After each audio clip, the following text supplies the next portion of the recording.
Hola, bueno, mi nombre es Tomás y les voy a hablar sobre Latinoamérica durante la Guerra Fría, los intentos del desarrollismo, lo que ocurría, las experiencias dictatoriales que tuvieron Chile y Uruguay, qué hizo Estados Unidos ante las acciones que tomaron los estados que querían independizarse, como por ejemplo Cuba.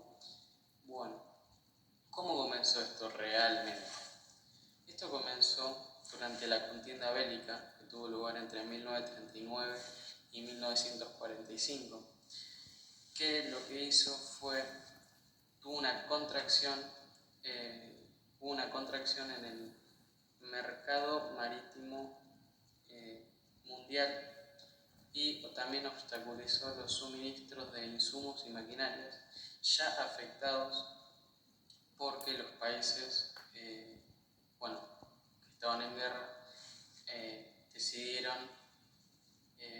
poner toda su producción hacia las necesidades bélicas, orientaron toda su producción hacia las necesidades bélicas. Entonces ya estaba afectado. ¿Qué pasó? Bueno, Latinoamérica, los estados de Latinoamérica, viendo esta situación, decidieron ampliar más su intervención con la economía, en la economía. ¿Cómo lo hicieron? Mediante ellos crearon flotas propias y organismos que se encargaban del comercio con el exterior y la propagación de industrias, entre otras iniciativas.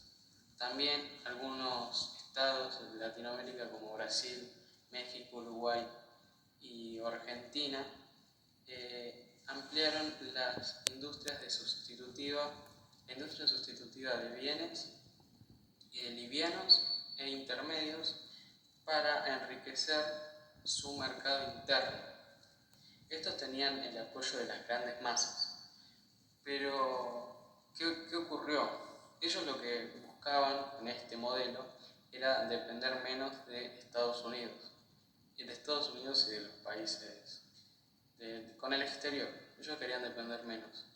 Sin embargo, esto tuvo un efecto contrario. Dependieron más, tuvieron que depender más porque, ¿qué pasó? Tuvieron que utilizar equipos, maquinarias, combustible, que lo que hizo fue tener una mayor dependencia con el extranjero. Por esta razón, este modelo, a mediados de la década de 1950, entró en crisis y los países que lo implementaron también. Pero por dos razones entraron en crisis. Una, porque el tamaño de los mercados internos era insuficiente para abastecer, para sostener la demanda de las industrias en crecimiento. Y por el otro lado, la dificultad de producir en la escala necesaria para que los productos fueran competitivos internacionalmente no permitió diversificar las exportaciones. A raíz de este modelo, los nuevos gobiernos crearon una comisión económica para Latinoamérica, conocida como CEPAL. Estos nuevos gobiernos tenían ideas desarrollistas que lo que buscaban era fomentar el crecimiento de las industrias siderúrgicas, petroleras, energéticas y de la producción de bienes de consumo.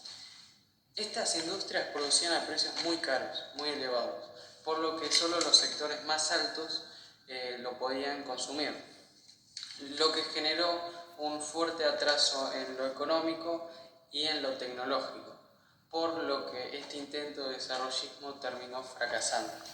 Esto de la Guerra Fría, los Estados Unidos tenían una fuerte presencia en Latinoamérica.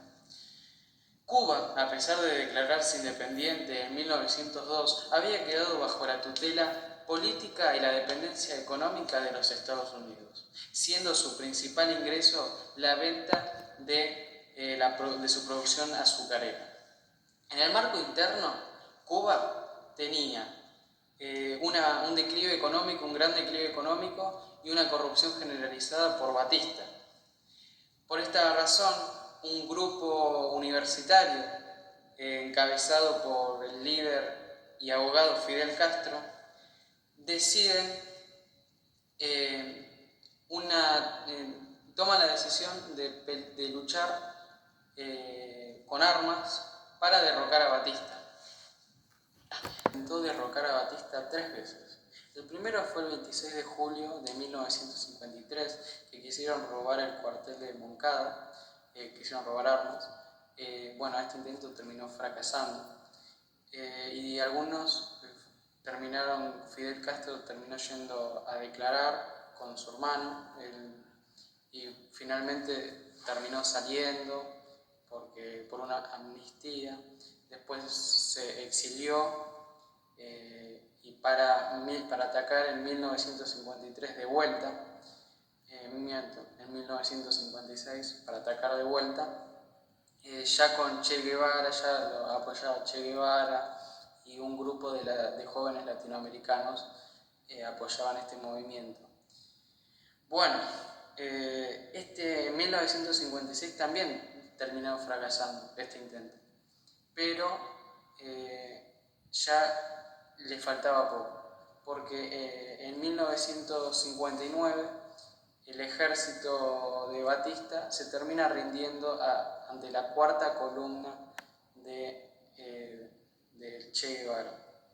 Así que después de eso, Fidel Castro junto con los demás que lo apoyaban terminaron entrando aclamados por el pueblo a Cuba. Después de todo este suceso, la primera medida de gobierno que toma Castro fue la ley de confiscación de bienes mal habidos y el enjuiciamiento de responsables de torturas y asesinados por el gobierno de Batista. Urrutia fue el designado por Fidel Castro como presidente.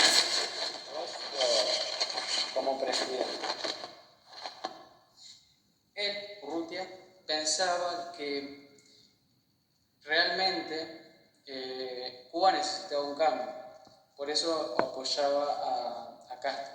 Sin embargo, se dio cuenta que las ideas de él estaban siendo un poco extremistas, un poco demasiado extremistas, por lo que decide llamar a elecciones. Es ahí donde Castro lo termina destituyendo de su cargo y gracias a eso se termina afianzando más el perfil, él se termina afianzando en el poder y se ve un perfil socialista para el futuro de Cuba.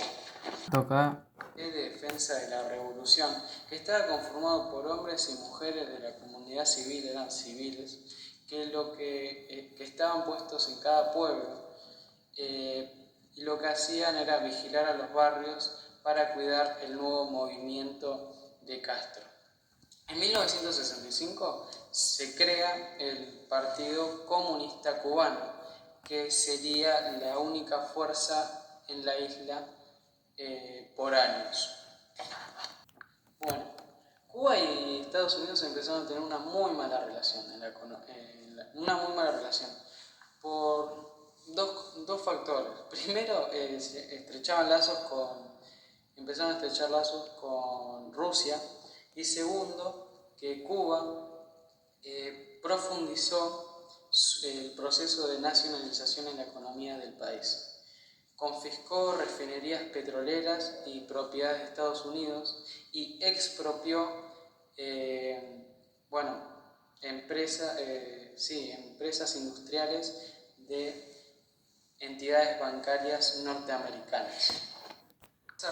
Por esa razón, Estados Unidos suspende las exportaciones de azúcar y en 1961 rompen lazos definitivamente.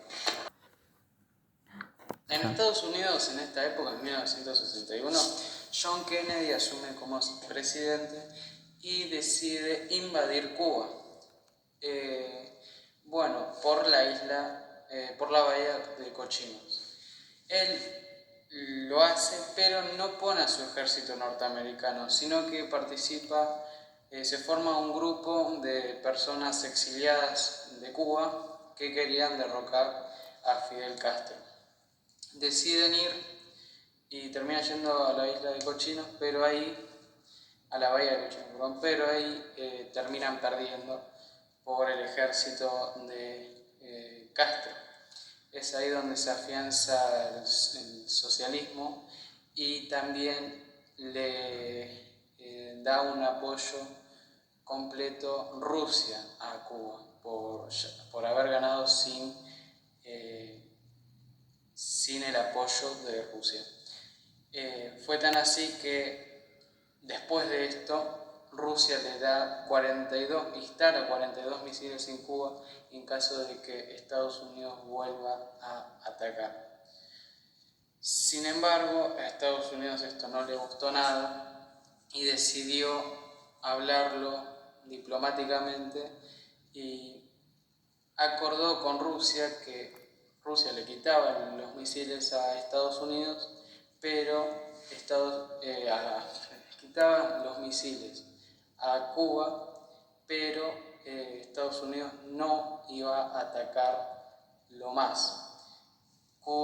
Estados Unidos aceptó ese trato y también en Cuba el Estado se convirtió en propietario y administrador directo de las actividades productivas. En 1959 se saca un decreto llamado la Reforma Agraria que le da un máximo de 400 hectáreas por persona. También se prohíbe la tenencia extranjera de bienes y además le da acceso gratuito a las personas, a las familias campesinas para trabajar el campo de un máximo de 67 hectáreas. Bueno, esto se vio que las clases trabajadoras se vieron beneficiadas porque se veían las necesidades básicas satisfechas y por lo que empezó a mejorar su calidad de vida. En Chile, en los revolucionarios años 60, hubo dos grandes grupos, la Unión Popular y el Movimiento de Izquierda Revolucionario. La Unión Popular quería llegar al poder respetando la Constitución Nacional y el MIR lo que quería era llegar al poder pero de manera armada. En las elecciones termina ganando la Unión Popular y es encabeza el grupo, el líder del grupo es Allende. Por temor, Estados Unidos lanza un plan. El plan se llama Alianza para el Progreso. Lo que proponía este plan era que aumentar el PBN, el Producto Bruto Nacional. El otro objetivo era que la escolarización sea, por lo menos primaria, sea obligatoria y que haya una distribución equitativa de las riquezas nacionales. Por último, Estados Unidos creó la doctrina de seguridad nacional con el fin de mantener controlada la región. Por eso también creó la Escuela de las Américas, que se especializó en la guerra subversiva y está ubicada en el Canal de Panamá. Bueno, en las dictaduras del Cono Sur, voy a hablar de la dictadura del Cono Sur. La dictadura del Cono Sur eran movimientos transnacionales, era conocido como movimientos transnacionales. ¿Qué ocurría? Se destacó más que nada por una operación, un plan llamado la Operación Plan Cóndor. El principal mentor fue Contreras, un chileno Contreras, que lo que hacía era combinar una serie de tareas de inteligencia, de asesinato.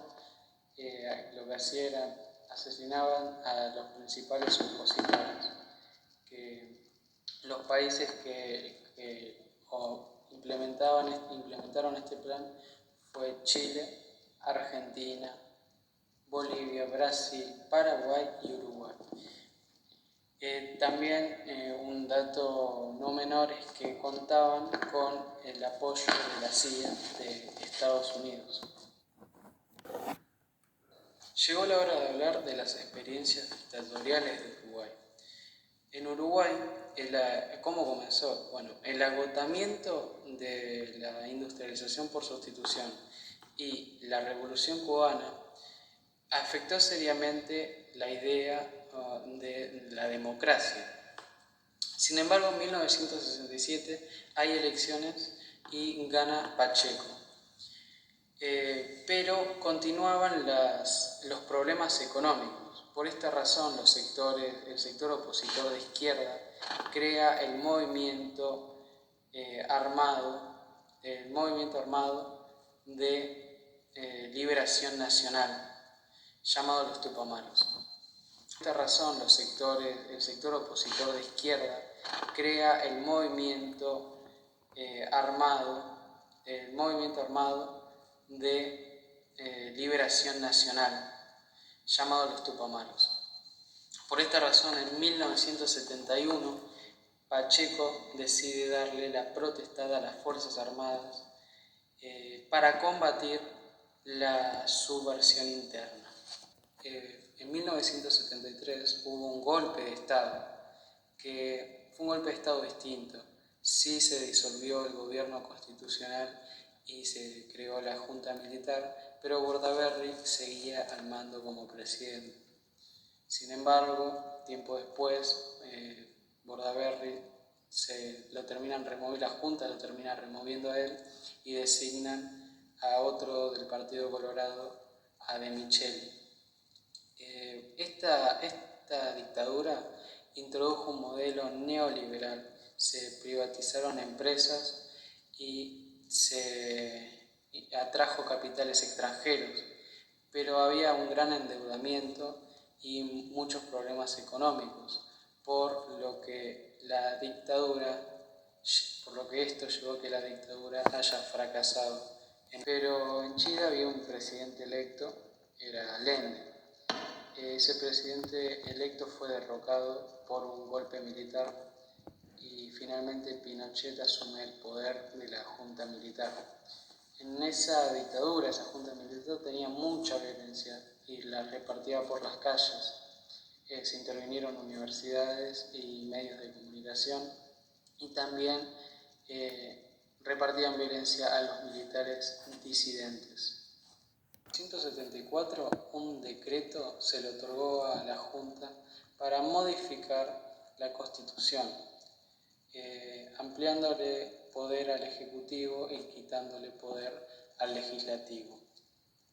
El mandato presidencial pasó de ser a 8 años y esto recién se aprobó en 1980. Recién en 1988 Pinochet tuvo que salir de su cargo, ya que a través de un plebiscito se lo impidieron, con un ajuste neoliberal impulsado por los demás países. Se privatizaron escuelas y se redujo el gasto público. Esto generó que en 1978 haya un gran crecimiento económico y se controlara la inflación. Muchas empresas habían tenido que cerrar, lo que generó y aumentó el desempleo. Así comenzaron las protestas. Sin embargo, estas protestas sociales fueron controladas por el gobierno, ya que los reprimieron. Y finalmente, en 1989, termina asumiendo el demócrata cristiano Aylwin.